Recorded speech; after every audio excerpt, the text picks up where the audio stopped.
47 నిమిషాలు 58 బంతులు 167 పరుగులు 0 వికెట్లు. ఉప్పల్ స్టేడియంలో లక్నో సూపర్ జైంట్స్ తో మ్యాచ్ లో సన్ రైజర్స్ బ్యాటింగ్ విధ్వంసం ఇది. ఇన్నింగ్స్ విరామంలో అభిమానులు స్నాక్స్ తెచ్చుకునే లోపే, టీవీ సెట్ల ముందున్న ప్రేక్షకులు కాస్త బ్రేక్ తీసుకునే లోపే సన్ రైజర్స్ టార్గెట్ పూర్తయింది. ఈ బంతి పోతే మళ్ళీ మరో బంతి దొరకదన్నట్లు కొట్టుడే కొట్టుడు. సన్ రైజర్స్ ఓపెనర్లు అభిషేక్ శర్మ, ట్రావిస్ హెడ్ ఉప్పెనెలా విరుచుకుపడడంతో ఉప్పల్ స్టేడియాన్ని పరుగుల వరద ముంచెత్తింది.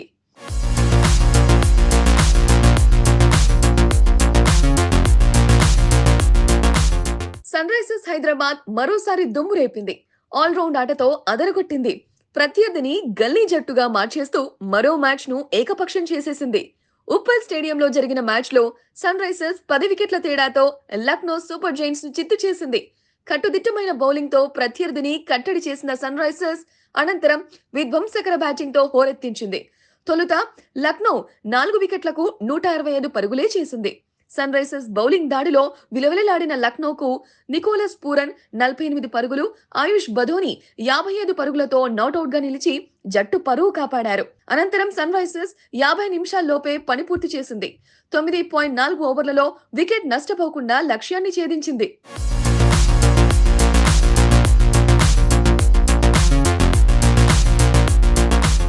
టాస్ గెలిచి మొదట బ్యాటింగ్ ఎంచుకున్న లక్నోకు సన్ రైజర్స్ బౌలర్లు చుక్కలు చూపించారు. ఆరంభంలో నెమ్మదిగా ఉన్న పిచ్ ని ఉపయోగించుకుంటూ లైన్ అండ్ లెంత్ తో బ్యాటర్లను కట్టడి చేశారు. పేసర్ భువనేశ్వర్ బంతులకు ఆడటం లక్నో బ్యాటర్లకు శక్తిని మించిన పనైంది. వరుసగా 3 ఓవర్లు వేసిన భువి 7 పరుగులే ఇచ్చి 2 వికెట్లు తీశాడు. ఒత్తిడి తట్టుకోలేక డికాక్ అవుట్ అవ్వగా స్టాయిని సైతం భువనేశ్వర్ బౌలింగ్ లోనే వెనుదిరిగాడు. 21 పరుగులకే 2 వికెట్లు కోల్పోయిన లక్నో మరింత ఆత్మరక్షణలోకి వెళ్లింది. కెప్టెన్ కేఎల్ రాహుల్ మరీ నెమ్మదిగా బ్యాటింగ్ చేశాడు. బంతికో పరుగు చొప్పున కూడా చేయలేదు. అతడికి తోడైన కృణాల్ కూడా నెమ్మదిగానే ఆడాడు. పవర్ ప్లేలో స్కోరు 2 వికెట్ల నష్టానికి 27 ఉండగా ఉణదక్తి వేసిన 9వ ఓవర్లో కృణాల్ వరుసగా 2 సిక్సర్లు బాదడంతో కాస్త ఉత్సాహం వచ్చినట్లు అనిపించింది. ఈ ఓవర్లో 15 పరుగులు వచ్చాయి. కమిన్స్ తర్వాతి ఓవర్ను రాహుల్ బౌండరీతో మొదలుపెట్టాడు. లక్నో ఇన్నింగ్స్ లో 10వ ఓవర్లోనే తొలి 4 కావడం విశేషం. అయితే అదే ఓవర్ చివరి బంతికి రాహుల్ అవుట్ అయ్యాడు. ఆ వెంటనే కృణాల్ రన్అట్ గా వెనుదిరిగాడు.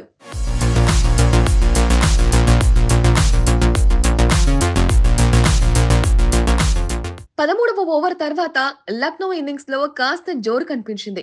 పూరన్, బధోని దూకుడుగా ఆడేందుకు ప్రయత్నించారు. బంతి బ్యాట్ పైకి రాకపోయినా పరిస్థితులకు తగ్గట్లు బ్యాటింగ్ చేస్తూ పరుగులు రాబట్టారు. నటరాజన్ 14వ ఓవర్లో బధోని 3 బౌండరీలతో సహా 17 పరుగులు సాధించారు. అనంతరం విజయకాంత్ ఓవర్లో పూరన్ సిక్సర్, బధోని 4 కొట్టారు.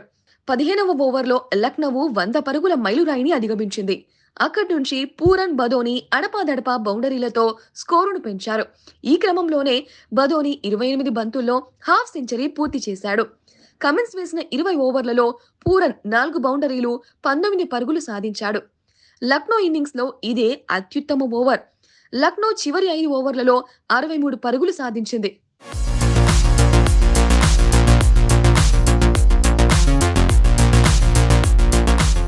పేరుకు పాయింట్ల వరకే సమజీవులు, మిగతావన్నీ పూర్తిగా డిఫరెంట్.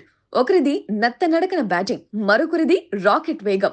సన్ రైజర్స్ ఇన్నింగ్స్ లో గౌతమ్ వేసిన తొలి ఓవర్ మాత్రమే ఓపెనర్లు ప్రశాంతంగా ఆడారు. ఆ ఓవర్లో 8 పరుగులు రాబట్టిన హెడ్ అభిషేక్ తర్వాతి 9 ఓవర్లలో వరుసగా 17, 22, 17, 23, 20, 19, 17, 14, 10 పరుగులతో ఊచకోత కోశారు. యష్ ఠాకూర్ వేసిన 2వ ఓవర్లో 4 బౌండరీలతో విధ్వంసానికి అభిషేక్ శ్రీకారం చుట్టగా గౌతమ్ తర్వాతి ఓవర్లో హెడ్ 3 సిక్సర్లు, 1 4 తో చెలరేగాడు. రవి బిష్టోయ్ ను హెడ్, అభిషేక్ చెరోవైపు నుంచి బాధేశారు. నవీన్ ఉల్ హక్ బౌలింగ్ లో 1 సిక్సర్, 4 బౌండరీలతో విరుచుకుపడ్డ హెడ్ కేవలం 16 బంతుల్లోనే అర్ధ సెంచరీ సాధించాడు. ఆ వెంటనే అభిషేక్ అందుకున్నాడు. యష్ ఠాకూర్ బౌలింగ్ లో 2 సిక్సర్లు, బౌండరీలతో 20 పరుగులు సాధించారు. అనంతరం బధోని బౌలింగ్ లో సిక్సర్ తో కేవలం 19 బంతుల్లోనే హాఫ్ సెంచరీ చేశాడు. ఇటు హెడ్, అటు అభిషేక్ లక్నో బౌలర్లను చెడుగుడు ఆడుకోవడంతో చూస్తుండగానే టార్గెట్ కరిగిపోయింది. యశ్ ఠాకూర్ బౌలింగ్ లో ఎక్స్ట్రా కవర్ లో సిక్సర్ తో అభిషేక్ లాంఛనం పూర్తి చేశాడు. ఈ మ్యాచ్ లో సన్ రైజర్స్ ఓపెనర్లు 14 సిక్సర్లు 16 ఫోర్లు బాదటం విశేషం. సన్ రైజర్స్ స్కోరులో 148 పరుగులు బౌండరీల ద్వారా వచ్చాయంటే వీళ్ళ బ్యాటింగ్ ఏ రేంజ్ లో ఉందో అర్థం చేసుకోవచ్చు.